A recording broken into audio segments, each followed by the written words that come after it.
Ladies and gentlemen, welcome to another very long overdue edition of the Vibin Higher Podcast. As always, I am your host, Trevor, and today I've got something really different than I think what we've done in the past, but it's going to be something of a new series, I guess you might say, that we're going to be doing called the Vibin Higher Round Table. So you guys will see, it's going to be a lot more laid-back vibe than what we've typically done. It's going to be more than just the interviewee and I. And one thing that I do want to incorporate in for sure in the future is getting you guys on. Like, I'd like to have maybe one or two of you on at the same time and just kind of shoot the shit. Anyway, my guests for the very first edition of the Vibin Higher Round Table today are going to be Kodi and Gabby. Now, I'm not going to spoil anything for you. This is a really cool podcast. There's an incredible story about some work that they're doing in Nepal. It was just a really fun time. I gotta say, the beer and bud were flowing on this one, so it might not be necessarily appropriate for the children, but I humbly invite you to put young Timothy to bed, grab some of the sacred plant to sacrifice to the fire gods, and enjoy 30 or 40 minutes of the very first Vibin Higher Round Table. And I will admit, these are not my finest intellectual moments here, but I hope that you guys are able to chill out, relax, and laugh with us. Now, it should also be noted that this was actually recorded very early this year, so there's been a fairly large time gap in between the time that this is recorded and you guys actually hearing it now. So I'm definitely going to have something up on the site, updated, with links and all of that for all of the information that you'll get in the podcast here from Kodi and Gabby. Anyway, I hope you guys enjoy. Kodi and I are longtime friends, and Kodi runs her own business quite successfully, I might add. And one of the reasons why I wanted to get her on here is I really find it quite inspiring what you've done. So like I kind of want to just profile what you're doing over there, Kodi. All right. I mean, this was literally like a minute and a half ago, so it's kind of weird, you know, but like I was telling you how fucking, No, you're good. How, I remember, like, seeing shit on MySpace, which is weird to even say. I feel weird even saying the word MySpace. I know. It's right? almost archaic now. Yeah. Yeah, for sure. But I remember you were starting your shit way back when, so let's hear about it. What are you doing? Well, alright. I guess I started just in high school going to a bunch of shows, and I'd constantly have just like big t-shirts and shit. I don't know, my mom would take me school clothes shopping and I'd like fix everything and she'd get pissed at me and she'd be like, don't fucking change your shit, hair color, and like, what the fuck are you thinking? And pretty much the regular runaround, you know. We had a pretty cool scene over there in terms of like music. For, right. Like, fucking Nevada, we had a pretty cool scene, I think. Right. We got really lucky. It pretty much died, honestly, after we left, like, House of Dread and all those basement shows and all that shit. Like, that shit died out. It was pretty rocking. But, yeah, I don't know. I just started making, like, band shirts and the little dresses and funky shit. And yeah. I don't know, people were buying it. People just started asking about it, like they wanted stuff, and that's I remember I asked you and you flaked on it, and I just remember this now. I'm like, really good at that, actually. Way back in the day, I asked you to make me some Iron Maiden shit, because you had some weird Iron Maiden like thing on there, and I was like, I want one of those, and you flaked on it. Fuji. Yeah, well, okay, this is one thing you have to know about me. You have to poke and prod, dude. You gotta remind me constantly, because I have so many fucking things going on. Still to this day, I swear to God. Hell That's yeah. why Gabby's my nerd now. Exactly. She tightens all my loose ends and keeps my shit together for me.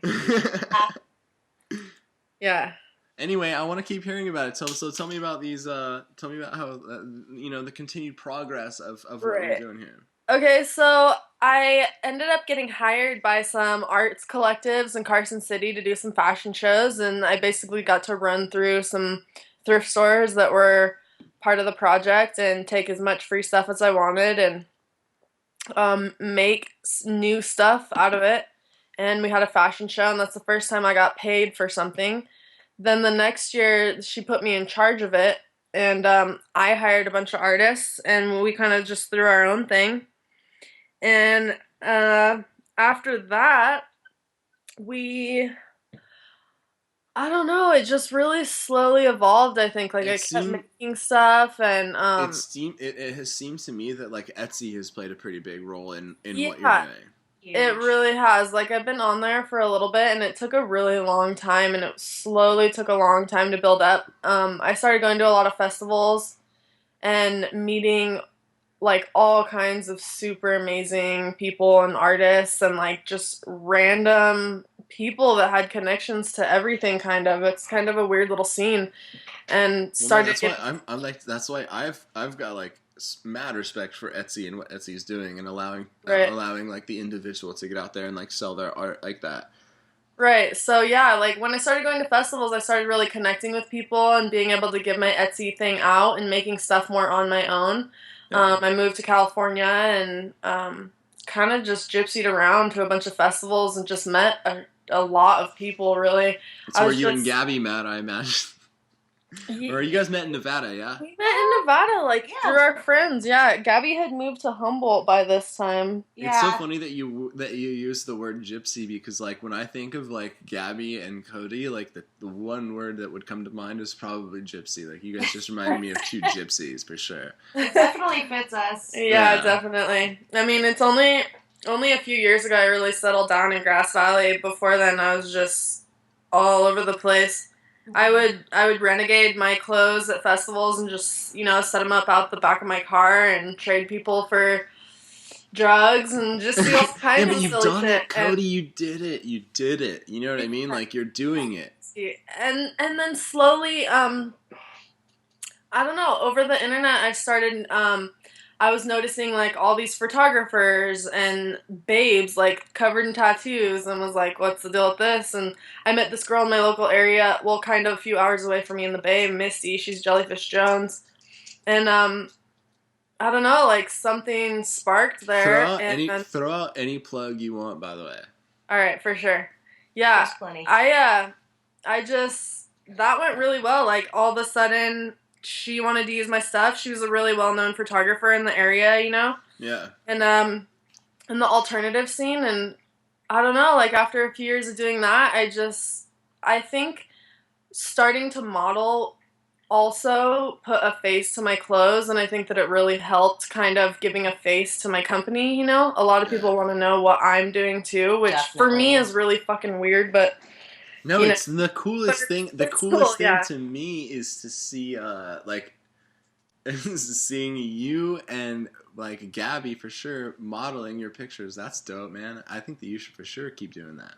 right. You know what I And, mean? So like you, both of you. I mean, I don't know, man. It just seems weird. Like you've sort of crossed the line from like creator into model. And Gabby, were you even ever intending to go into that space?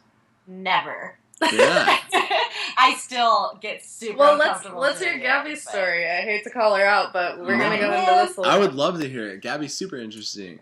So, I'm gonna start off just by saying that basically, like, she moved up to Humboldt, and there was, every great once in a while she'd come down here. I'd go up there. It was definitely a lot more often when we first split up, but just after time, we'd see each other maybe once a year or less. Yeah. So for multiple years, we didn't really have too much communication or hang out that much just because we were so far. And Gabby went through some stuff and landed her here. So Yeah, and I'm Let's hear it. just so lucky to be able to be here now. It's Gabby, crazy what that path? no matter how many times what we path split led up you to Nevada? like, wait, what? Sorry. What path led you to Nevada? About 4 days after I left to go to boot camp. Well, I grew up in Vegas actually, which was really shitty, except for it really got me started into like the really good music scene. Yeah. And so coming to Gardnerville, Nevada, was really nice. And that was where I really started making my first friends, was being able to like go to shows and meet people. And that's kind of where I started meeting like Kodi and the rest of like the old punk rock crew, Yeah. Xenos and everybody.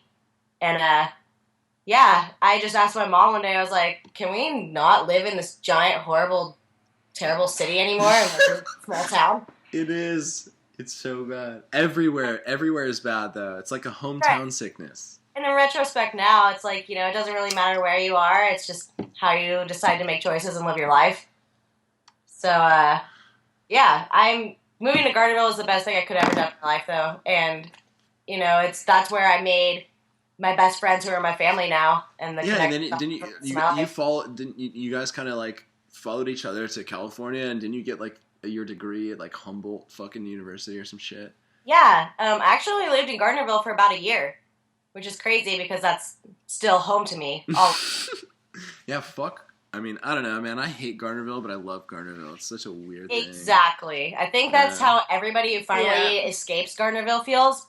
It'll always have a special place in our heart, but fuck ever living back there ever again. I don't know. Craziness. Yeah. It is crazy. I moved to Humboldt to go to school and separated myself from everybody in the gnarliness for a while. And yeah, but how many cool people did this shit produce? Come on. Exactly. It's so incredible. All right. So, like, obviously, we've got, like, you know, I think that all three of us are pretty cool. But didn't it produce like a couple pro skaters? Oh yeah, dude, hella people making like art and fucking photography and music. Like, I can't believe how many awesome people came out of that fucking shithole. Totally. Yeah, that shit's crazy, isn't it? It is.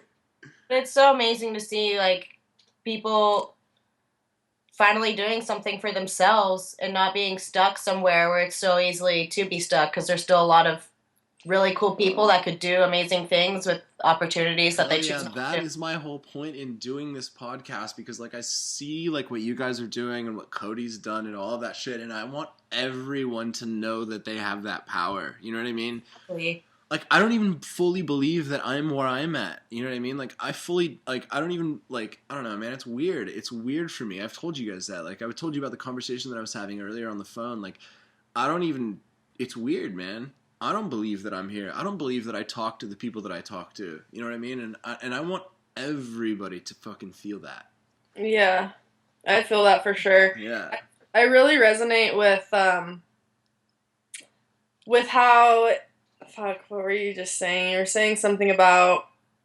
Well, I mean, I feel like you've done well. All right, we need to for sure keep going on your on the Hold Your Color on the Hold Your Color story. Yeah, let's keep going on that. Okay, so yeah, I basically just started networking. Like, I started doing a lot of modeling, and a lot of people wanted to collaborate with me rather than treat me as a client, you know? Yeah. They wanted to collaborate, and they wanted cool shit for their models to wear, and and I think I just, like, really hit it off with a couple people, just personality-wise, you know? Like, I think a lot of people are worried about, like, what they look like on the internet and all that shit, which to a certain extent, or whatever, especially when you're networking, but, like, I want, like, people to have a reason to remember me, you know? Like, I don't want to just be, like, some face on the internet, like, for some materialistic, like, modeling and clothes, you know? Like, I feel like I want to connect that more with other things, too. I don't know, I feel like I'm kind of going off now again. No, not even. Keep going. Part of the industry, like, the materialistic aspect of it and, like, the superficial, you know, how you look, not only on social media, but just in life. People are always going to care about what they look like. But I think just what you've done with your brand and, like, expanding and making these connections with, like, the people in Nepal and with offerings and doing just the other, like, humanitarian work that you do with your brand is what really inspires me. And it's crazy. It's crazy that you even created a brand, and you for sure have created a brand. Yeah, it's pretty crazy. Yeah, I mean, like, you for real have, dude. Yeah. I get super stoked every time that, like, little HYC thing pops up on my Instagram, because I know I'm gonna see, like, Fuji or Kodi, or I'm sorry, Kodi is the same name, or Or some shit. Fuji, or I know, I'm fucking it up. I feel like I'm all over the place sometimes. Sometimes I'm like, shit, I need to narrow it down, but like, I want to do everything. I know, that's a lot of shit to be going through. Yeah. That's what I was talking about earlier. Like, both of you guys are kind of, like, crossing the line from, like, business owner to, like, business promoter to... I mean, that's what you're doing. You're promoting when you're, like, modeling your shit, right? Right. Totally, yeah. So, like, you guys are crossing into a few different worlds there, and it's fucking crazy. And I'm doing the same thing on my end, and I don't even know what I'm doing. Right. I go cross-eyed all the time. It's crazy. It really just led to doing, like, photo shoot events with people, too, where, like, I would do a bunch of styling, and, I don't know, like, I've just met a lot of really awesome photographers and people through the business and travel and it's crazy though. Have a few days of shooting and styling like super badass, well-known models, and then the next day we have clients to like support the trip. I don't know. It's really crazy to. All right, so let's keep going because I do want to like I'm very interested in like in this the continued story of fucking Hold Your Other Clothing. Right. So. You at this point have basically like set up shop as like an Etsy entity, right? Right. Yeah, I do vending around at some festivals and stuff, but mostly it's word of mouth through the internet and my Etsy. Yeah. Do you like mass produce anything? Like, is there anything that you've created one time that you put into I don't want to say mass production, but I mean, like, is there anything that you've done once that you tried to recreate? There is. I've kind of always done everything one of a kind. I just recently in the last year started doing made to order, which is on my velvets because they go so fast. So I have some basic staple items that I do made to order of. I don't really have anything mass produced. I'm actually currently working with this woman in Nepal. I know. I want to hear about the Nepal story. Yeah. Okay. So basically, I'll give you like a kind of a little overview first. She's doing small runs on a few different things basically that we're testing out. Okay, I'm gonna tell you the story from the beginning. No. What? Give it to me straight. Let's All right. hear it. So my uncle, he has a business called Offerings. They're a wholesaler, and what they do is they travel What's the website? twice. Yeah. What's the website? Yeah, throw it out there. Plug anything you want. Yeah. I think it's offeringshwholesale.com. I think it's offeringwholesale.com. Word. They're Check really that out if you guys are listening. Yeah, they're really awesome. They travel twice a year to different places in the world. Mostly Nepal and India and Bali. They work with small cottage industries all over, so rather you're thinking like the local small business vibe, you know, and instead of just local, we're thinking small business, small cottage industries all over the world that we can help people. Yeah. It basically, when the first time I went, which was a little over a year ago to Nepal, before that I had met this. Wait. Pause on that. I feel really stupid right now, but where in the fuck is Nepal? Is that in India? It's right next to India. It's a country right next to India. It's actually like where, what's that big ass fucking mountain? Mount Everest is. Yeah. Okay. So it's like Southeast Asia? Southeast Asia, yeah. Yeah. Anyway, my bad. Keep going. No, you're good. That's good to clarify. Gabby is your nerd, man. I'm not looking at you guys because the video's not on, but I could feel you look at Gabby when I asked that question. Definitely. She's the nerd in the relationship there. Both nerdy. Definitely. I just got like she's the, like she said earlier, she's a little all over the place.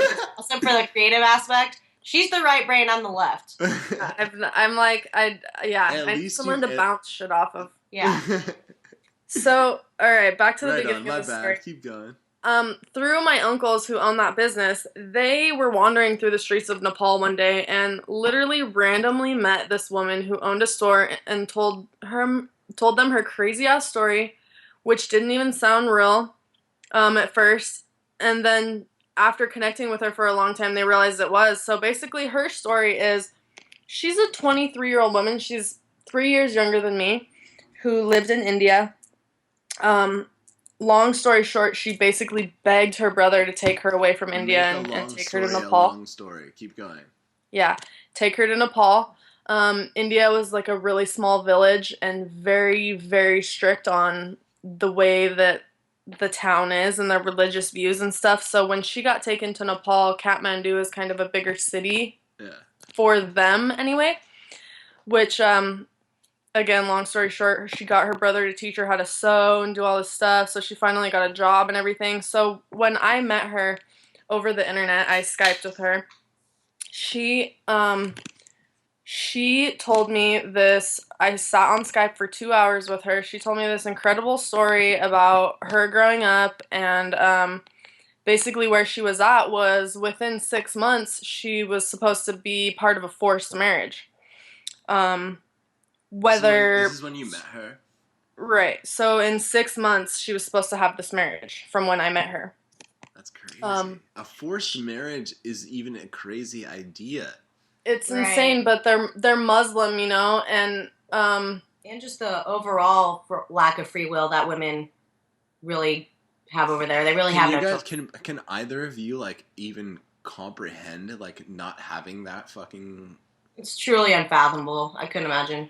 Yeah, so she was telling me this story about basically where she's either going to go there on her own or they're going to drag her there by her hair kicking and screaming, you know? So it's like, it was this really crazy thing. It was almost like it was unavoidable. We didn't know what we could possibly do.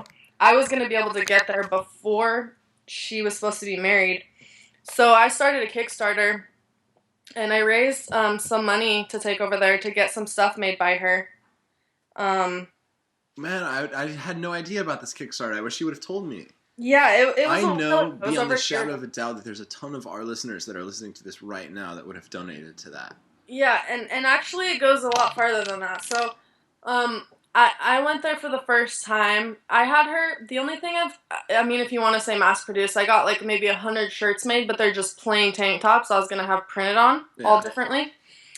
She's in the works right now of making me some bags and some clothes and stuff that is going to benefit her project now. So I raised this money to go there and get a first round done by her. Basically, we took a video person. We've been slowly building a documentary for her. We actually, my uncle's cousin is like a well-known videographer in New York City, and he came out. And he's been going on their trips with them so far, but tell people listening right now where to go. Is there a website that they can go to? There's Indiegogo right now. It's in the makes. That Indiegogo's over. Didn't they start a new one for the building? That's over. Oh, it is? Yeah. Okay, so listen, there's a lot more to this. No matter story. what, whenever this goes public, wherever it's at, on iTunes or on VibinHigher.com, there's going to be a link below the video so that you can go and support the woman that she's talking about. So, anyway, keep going. What happened is we basically raised some money for her to get her stuff in order. We were trying to figure a lot of stuff out. We had thought about some pretty extreme things about, things I don't even want to talk about. Some pretty crazy things that we really were thinking about doing with her because we got so attached to this woman. Yeah. And we just, every time we would connect, we would cry. I mean, when I met her in Nepal, she clung to me, and it was like a feeling I've never felt in my life before. And I hung out with her, and we were, I got to do all my going around to all these little markets and everything with her. Anyway, after we left, we're still trying to figure out, visas to the States, visas to any other country. If she was in hiding, it's possible that people could even try to come find her and kill her, the shit is serious there. So, I don't know. I don't know what it ended up being. Her brother wasn't going to stick up for her just because, everybody would beat him too, but it got to the point where we had worked up enough self-esteem in some of these women and her that her brother stood up for her and went to their family the week of the marriage before all the rest of the family came to town and was like, we're not going to do this.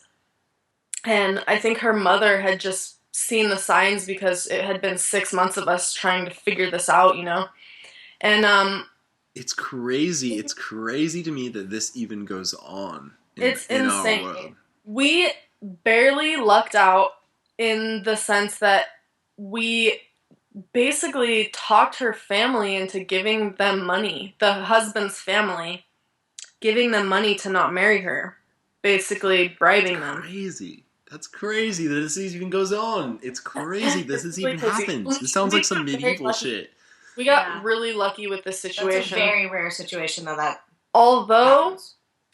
her mother is still kind of pushing it on her to get married. If she can hold off till she's 26, basically nobody's going to want her. Where is she at? Bring her here. She's in Kathmandu. We can't get her a visa to the United States. Bro, And I will pay for her Okay, so get fucking this. plane There's a lot ticket more to the over. story still. That has been about a year. They've gone there twice since I went there. And they work with her every time. They actually put together Indiegogo that it's already gone and passed. People are going to be pissed listening to this.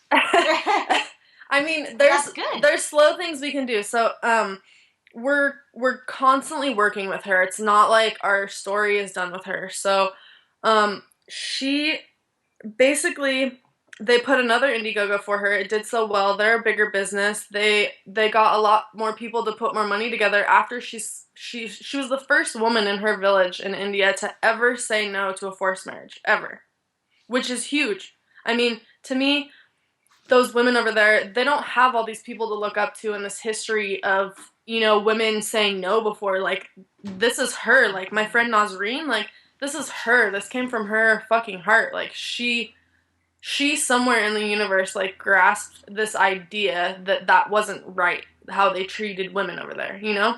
before she knew anything. And, like, that, to me, that shit is revolutionary for her to be like, I'm That the shit first is woman revolutionary. to say no to marriage in her whole village, which makes it easier for all her younger sisters below her to break the chain. It's a very slow ripple effect, but it's huge. No. You fucking just nailed it right now. You said it's a ripple effect, and that's exactly what it is. It is. Fuck And, yeah. I'm so glad that you said that right there, because no matter what, that's what it is. It's a fucking ripple effect. Yeah, it's really crazy. So, anyway, she kept continuing to do work and stuff. They did another Indiegogo and raised money to start getting a property for her. So imagine this, in Kathmandu, the regular city, the water is on 10 minutes a day. If you're lucky, maybe it'll be in the middle of the night. When you hear that shit turn on, you better grab a bucket and get as much as you can. I can't even comprehend that. There's just, the electricity is only on from 7 to 5, maybe. That's crazy. 7 in the morning to 5, then it's off. All the businesses have to shut down. It's pretty crazy over there. So, and her landlord that she had her business for didn't support her. They don't want some woman that supports other women living, like, people just don't want that there. It's about your, it's about, how did you hook up with this girl? Through my uncle. He actually met her wandering. Okay, so you were telling us a little bit about that earlier. Yeah, keep going. So what they do is they go buy stuff from these people throughout the streets. They go there for about a month, and they just randomly met her in her little shop. And she had this crazy-ass story that nobody believed at first, because when you're over there, people are just trying to haggle you, And, I don't know, after leaving and connecting with her for months, we were like, this shit is too real, Yeah. And I wanted to do a Kickstarter for my clothes anyway, but then I found out that she could possibly be the person to help me make stuff. So then I did a Kickstarter, and it really tumbled from there. Is she you're still in contact with her? Like, you're still... Well, I'm still in contact with her. So right now, basically, after I left, we got her $5,000 and got a deposit on some property for her, which is huge. Dude, $5,000 to her. Her is huge. Yeah. So the property that she owns now, it's actually hers, which is amazing that someone will let her do that over there. But now she has her own property, and it has running water whenever she wants it. That's insane. Has she ever experienced that? Never in her life. Like, insanity. You should send her a GoPro, bro, to film this shit. Well, okay, so I actually have links for her, and she posts pictures and stuff. She just figured out Facebook and everything like that. Yeah. I think they're still doing smaller fundraisers. How do we donate to this? Like, I'm interested myself in donating to this. Yeah, you can actually donate through the right now. Cell website. Put it out there. Yeah, put it out there. because they connect with her constantly. So, offeringswholesale.com. Can you actually double check that on your phone? I just did, yeah. That's okay. So offeringswholesale.com. Story. They have their whole story. They and what we have slowly been doing is video documenting all of this, so that when you buy a product from their company, you can go to their website and you can look up and watch a video of the village, the home, the family that handmade that item for you and who you're benefiting.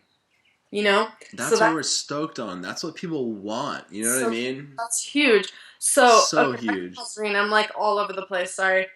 No, fuck yeah, keep going. This woman, Nazreen, we basically got her land, and then Offerings did a bigger fundraiser again, and she's been slowly building on her property, and up until this point, she is almost done with the foundation, and I think that they gathered a little bit of last money and sent it to her just to finish the foundation. But they currently are still taking donations, and through Offerings and everything, you can find her website. She posts photos, and it's crazy. You should see the construction over there. I know. I want to see that shit. No electricity, building from the ground up. You're creating jobs. Isn't that insane? It's insane. Right. So there's all these boys helping build this for her, and basically she's already taken, I think she's close to 15 to 20 women now that she's taken off of the streets and given a job. She has children in there, mothers who have kids that she's taken in, and basically she's working on a whole bigger run for me that will be coming out soon that is a collaborations with Offerings. Because they have wholesalers that drive around the country and sell stuff out of their vans wholesale-wise, and then we send them orders. It's kind of how it happens. Isn't this insane to you? This is why I wanted to profile you on here, because, it's crazy. You're doing it. Gabby's over there modeling for your shit. You know what I mean? It's crazy. She keeps all my tie ends together, dude.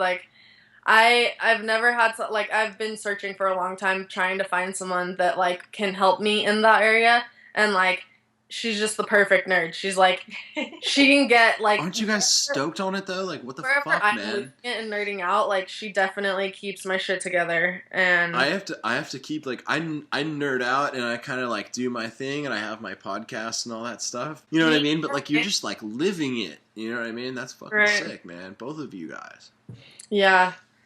Yeah. I mean, there's a lot of people out there too. I noticed that follow my story for different reasons, so sometimes that's hard and clashes, but sometimes it's really cool, you know? It's weird. I always have different people coming and going, and it's well, you've always seemed to me to be kind of a Burning Man chick, if that is so offensive. No, I can see that, yeah. And then I see this post the other day that you wrote, and you're just kind of burned on Burning Man. I don't know. Let's see. I can have fun anywhere. I've had a ton of fun at Burning Man. I probably still would. I love the people. I love the burners that bring it all together. But on a whole nother level, there's a lot of it that a lot of people don't know about, which recently in the last few years, it has 100% sold out. It has corporate sponsors, and they keep tickets for the highest bidders. And I've never been there. Fuji, you know me. You know the kind of dude I am. I've never been there. I have an uncle that's been there since 95. You have a kick-ass time, guaranteed. I know, but I don't know. I can never see myself spending $600 to go to that shit. Right. No, see, that's my deal. And it's not just for the ticket. You have to bring your whole life out there. You need to build a shelter. You need to bring food. You need to bring, a gallon of water at minimum for every day per person. You have to... There's nothing for you to survive out there. It's harsh-ass conditions. I've never gone and spent under $1,000. And from my perspective, traveling otherwise, I could take $1,000 and go to Mexico for 2 weeks to a month or real. Longer. There's so much time. out in the world. And people get way too set on Burning Man. It's fucking awesome, but I can have fun anywhere. And instead of spending 15 years of your life going to Burning Man over and over, why not spend 15 years of your life going to 15 plus other countries all over the whole entire world? Hell yeah, that's You know? true. All right, I'm gonna fucking switch gears hella quick, real quick Okay. with you guys. I'm gonna fire off something at you guys. Let's Go see. for it. Let's talk about GMOs. Boom. Ooh. Boom. Boom. That's a big one. Well, let's talk about it. How do you guys feel about that? I mean, Alright. like, like I don't know, man. It is definitely one of those passionate topics. You know what I mean? And It like, very much is so.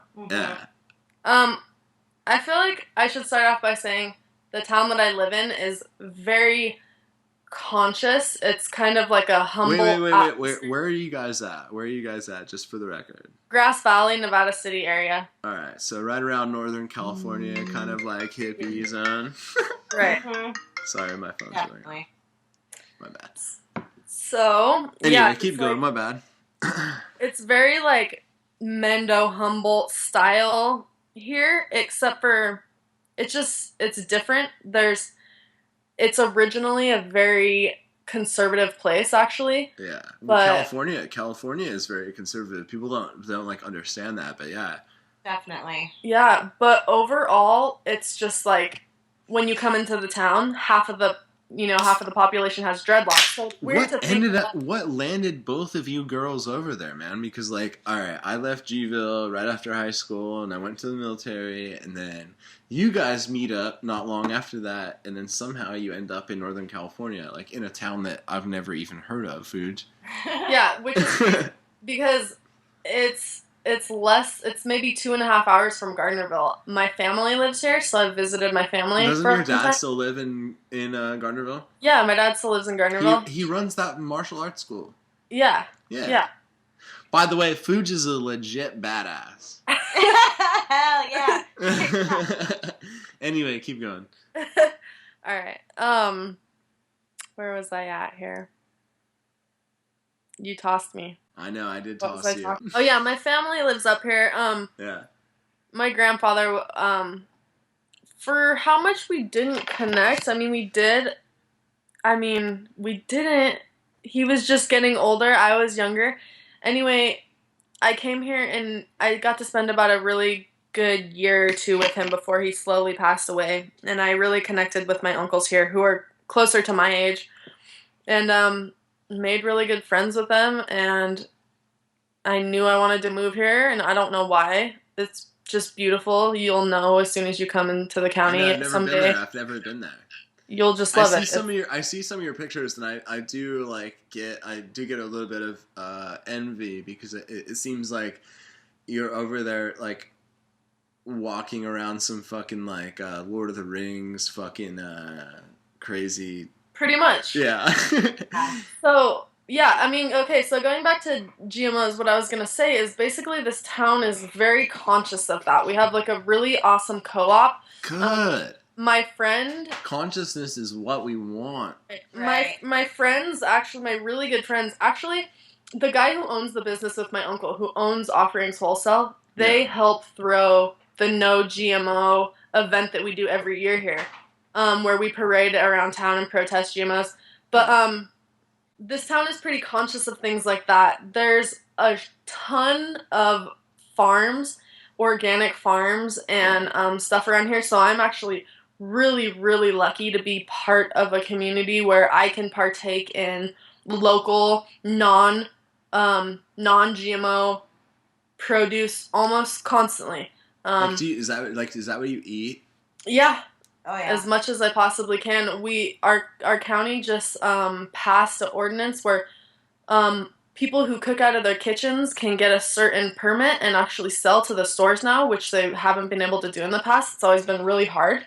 So, basically our whole community is very conscious. Like, a lot of our restaurants offer vegan, vegetarian, non-GMO stuff. It's just it's a community that's very set on that, basically. We personally have a big organic farm. Where, my boyfriend makes all his own pickles, he grows all his own herbs, cucumbers, everything. I mean, everything you can think of, leafy greens, squashes, watermelons, flowers. Yeah, I mean, there's a 50-pound pumpkin we grew last year sitting right here. My neighbor talked shit about this, but I was telling him the other day, my rule as far as what I put into my mouth is, did it have a mom? Yeah. And did it grow in the earth? Yeah. Totally. If it doesn't pass that test, I don't want it. Or how it grew in the earth. Yeah. And it's so true. Like, if you think about the way our body regenerates, our liver 100% regenerates in something short, like a month or two. Our whole entire skin, our epidermis, like, regrows. It's completely new. Everything in our body regenerates. So if you think about what you ate in the last month, like, you literally are what you eat. Whatever you eat that month is what your body is turning into. If you eat shit for a whole month, that's literally what your whole entire liver or skin you have is made up of, you know? I have to say that if I'm not working on my clothes, I'm barefoot with my hands in the dirt in my garden. That's my life. I have a fat flower garden at my house, and if I'm not there, I'm at the giant organic garden with my boyfriend and the family, or my family up on the hill. There's just multiple. God, that is where people's passions should be at. You know what I mean? Yeah, and people trade. There's different places in town where you can leave stuff that you grew and take stuff that other people grew that they left there. Like, it's just we have one of our huge things that we really try to press when we do our non-GMO parades and stuff like that is trading seeds, because now non-GMO seeds. Right, and everybody they get seeds from certain place, but they don't realize those are GMO as well. It's all about keeping the seeds you have and have had for a really long time and exchanging seeds with people around you. Like, I highly encourage anybody who's listening or anybody who, you know, wants to be for the cause to share your seeds with people. Save your seeds, harvest your seeds, and share them, you know? Because guess what? They're trying right now to fucking incorporate all that shit. Yeah. Right. They want to put patents on all of it. And bees, on milk, on everything. No, I don't even want to talk about that. Everybody listening to this shit knows. Yeah. Everybody listening to this shit knows. Yeah. And that's fucking awesome. It pisses me off. That's why I think that Nevada is such a sanctuary over there, because like there's been a lot there that hasn't been messed with. Right. I agree. I don't know. It sucks, man. It sucks. It sucks that they want to put a dollar sign on everything, and they want to put an amount on everything. It sucks. Right. And so much of it is just control too. Yeah. Right. Yeah, it's my whole purpose for doing all of this 100% is that so people I don't know, so that someday maybe we can own it ourselves and not the government. Right. Yeah.